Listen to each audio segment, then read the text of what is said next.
नमस्कार। बिहार में चुनाव की घंटी बज चुकी है, तारीखों का ऐलान हो चुका है और 6 और 11 नवंबर को 2 चरणों में मतदान होना ये बात तो तय हो गई है। अब जो है तारीखों के ऐलान के बाद एनडीए और इंडिया गठबंधन के जो घटक दल हैं वो सीटों के बंटवारे में लग गए हैं। कई जगह विवाद भी चल रहे हैं, कई जगह समझौते भी हो रहे हैं, लेकिन फिलहाल पत्ते नहीं खुल पा रहे हैं और वजह यह है कि 243 विधानसभा सीटों वाले इस बिहार में दोनों प्रमुख विपक्षी जो गठबंधन है, एक एनडीए और दूसरा इंडिया गठबंधन, इनके बीच सीटों का तालमेल भी होना है, जिसका समय भी चल रहा है। आपको बता दें कि 243 विधानसभा सीटों में से एक गठबंधन के आसार नजर आ रहे हैं, उसमें एनडीए गठबंधन है, जिसमें भारतीय जनता पार्टी और जनता दल यूनाइटेड नीतीश कुमार की पार्टी है। जो वर्तमान स्थिति है उससे ऐसा लग रहा है कि 105 सीटों पर भारतीय जनता पार्टी ने प्रत्याशी खड़े कर सकती है, वहीं पर जेडीयू को यानी नीतीश कुमार की पार्टी को 107 सीटें मिल सकती हैं। एक ये प्रारंभिक चर्चा है। दोनों का टोटल यदि देखा जाए तो ये होता है 212। 243 में से 212 यदि घटाते हैं तो 31 सीटें बचती हैं। तो 31 सीटों में से 3 प्रमुख दल और है जो कि एनडीए के साथ जुड़े हुए हैं, और उनमें सबसे जो महत्वपूर्ण दल है वो है लोजपा का चिराग पासवान की पार्टी, जिसके 5 सांसद हैं, और दूसरा है हम जीतन राम मांझी की पार्टी, और तीसरी पार्टी है उपेंद्र कुशवाहा। ये एनडीए के घटक दलों में से हैं और प्रमुख दोनों दल हैं भारतीय जनता पार्टी और जेडीयू। ये चाहते हैं कि बचे हुए 31 सीटें हैं ये तीनों आपस में बांट लें, लेकिन दिक्कत यहाँ पर यह रही है कि चिराग पासवान खुद अपने लिए कम से कम 40 से 50 सीटें मांग रहे हैं। चिराग पासवान के साथ प्लस पॉइंट यह है कि एनडीए ने उनको लोकसभा चुनाव के समय 5 सीटें दी थी और चिराग पासवान के 5 सांसद चुनाव जीतकर सदन में पहुंच चुके हैं। तो ये उनका बहुत बड़ा प्लस पॉइंट है और अपने उसी प्लस पॉइंट के आधार पर वो उन्होंने एक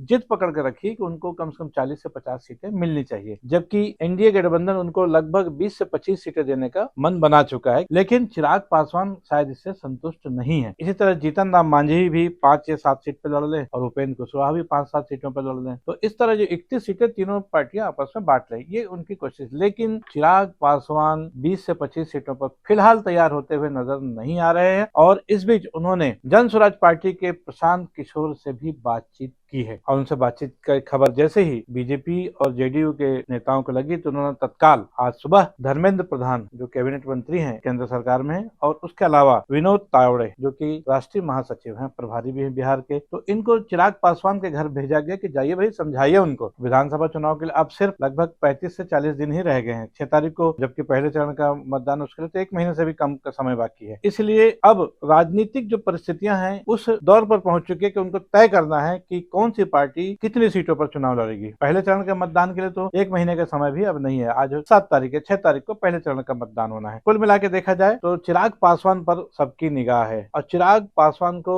एक तुरुप का इक्का मान करके राजनीति में देखा जा रहा है। तुरुप का इक्का इन द सेंस एनडीए में जरूर है, लेकिन उनका एक अलग मयार है। रामविलास पासवान के पुत्र हैं, वर्तमान में सांसद हैं, कैबिनेट मिनिस्ट्री भी है उनके पास, और वो विधानसभा चुनाव भी लड़ने जा रहे हैं। सत्ता के गलियारे में कहीं न कहीं ये बात भी दबी जुबान पे चल रही है कि आने वाले समय में विधानसभा चुनाव के जब नतीजे आएंगे, जो परिस्थितियां अगर बनती है, तो चिराग पासवान भी बिहार के मुख्यमंत्री पद का दावा ठोक सकते हैं, या कहा जाए तो अघोषित रूप से उनकी तैयारियां इस तरह भी चल रही हैं। नीतीश कुमार तो एक दावेदार है ही, और दूसरे दावेदारों में तेजस्वी यादव जो इंडिया गठबंधन से दावेदार है। तो ये आने वाला समय जब रिजल्ट आएगा 14 तारीख को, तब उस समय जो दलीय स्थितियां होंगी विजयी प्रत्याशियों की, उस समय देखना पड़ेगा किसके पक्ष में सरकार बनती हुई नजर आ रही है। तब इनमें से कोई चेहरा ऐसा हो सकता है जो कि बिहार का अगला मुख्यमंत्री बने। बहरहाल भारतीय जनता पार्टी की अगर हम बात करें, फिलहाल तो सारी पार्टियों को जोड़ने पर लगी हुई। उसके बाद भारतीय जनता पार्टी ने जैसा मध्य प्रदेश में किया था कि अपने सारे जो सांसद हैं, उनके बड़े बड़े नेता हैं, उन सबको चुनावी मैदान में उतार दिया था। किसी किस्म का कोई जोखिम मोल नहीं लेना चाहती भारतीय जनता पार्टी। यही काम उन्होंने महाराष्ट्र के चुनाव में भी किया विधानसभा के, और यही काम उन्होंने दिल्ली में भी किया विधानसभा चुनाव के दौरान। और उसी तर्ज पर अब भारतीय जनता पार्टी बिहार में भी अपने तमाम वरिष्ठ नेताओं को विधानसभा चुनाव के मैदान में झोंकने के लिए तैयार है। बिहार की सरकार बनाने के लिए भारतीय जनता पार्टी इस बार नए तरीके से कहीं न कहीं तैयारी कर रही है। बड़े नेताओं के अलावा एक उनकी योजना और है, वो ये है अधिकांश सेलिब्रिटी भी वो चुनाव मैदान में उतार सकती है, और इसमें एक नया नाम जो भी चल रहा है, मैथिली ठाकुर बिहार की लोक गायिका है, और देखा जाए तो दरभंगा और मधुबनी जिले में मैथिली ठाकुर का एक अच्छा प्रभाव माना जाता है। रविवार के दिन विनोद तावड़े भी उनसे जाकर मिले थे, उनके साथ नित्यानंद राय भी थे। जो फोटो मीडिया में प्रकाशित हुई है उसमें दिख रहा है कि मैथिली ठाकुर उनके पिता भी नजर आ रहे हैं। तो ये माना जा रहा है कि वो भाजपा की तरफ रुख कर रही हैं और भारतीय जनता पार्टी उन्हें दरभंगा या मधुबनी जिले की किसी सीट से चुनाव मैदान में उतार सकती है। क्योंकि उनका अच्छा प्रभाव है, इसलिए उनको अच्छे कैंडिडेट के रूप में देखा जाता है। तो भारतीय जनता पार्टी इस बार बिहार में कहीं न कहीं ऐसे अच्छे कैंडिडेट उतार करके फ्रंट फुट पे आना चाहती है। हालांकि पिछले बार जो 2020 का चुनाव था उसमें भी सर्वाधिक सीटें जीतने वाली पार्टी भारतीय जनता पार्टी थी। बावजूद उन्होंने पीछे रहते हुए तीसरे नंबर की पार्टी जो जेडीयू है नीतीश कुमार की, उनको मुख्यमंत्री बनने का अवसर दिया था। लेकिन जो परिस्थितियां ऐसी हैं कि 9 बार नीतीश कुमार मुख्यमंत्री रह चुके हैं। पिछले 5 सालों में उन्होंने 2 बार कम से कम पाले बदल करके आरजेडी के साथ सरकार बना ली थी पिछले 5-7 सालों में। इसकी वजह से उनकी विश्वसनीयता राजनीति में कम होती जा रही है और जिसकी वजह से यह माना जा रहा है कि इस बार शायद भारतीय जनता पार्टी भी उन पर उतना विश्वास न कर पाए और पिछली बार सिर्फ 45 सीटों जीतने के बावजूद भी उनको मुख्यमंत्री बनाया गया था। इस बार संख्या जो जेडीयू की हो सकता है कुछ और कम भी हो जाए और ऐसी स्थिति में भारतीय जनता पार्टी किसी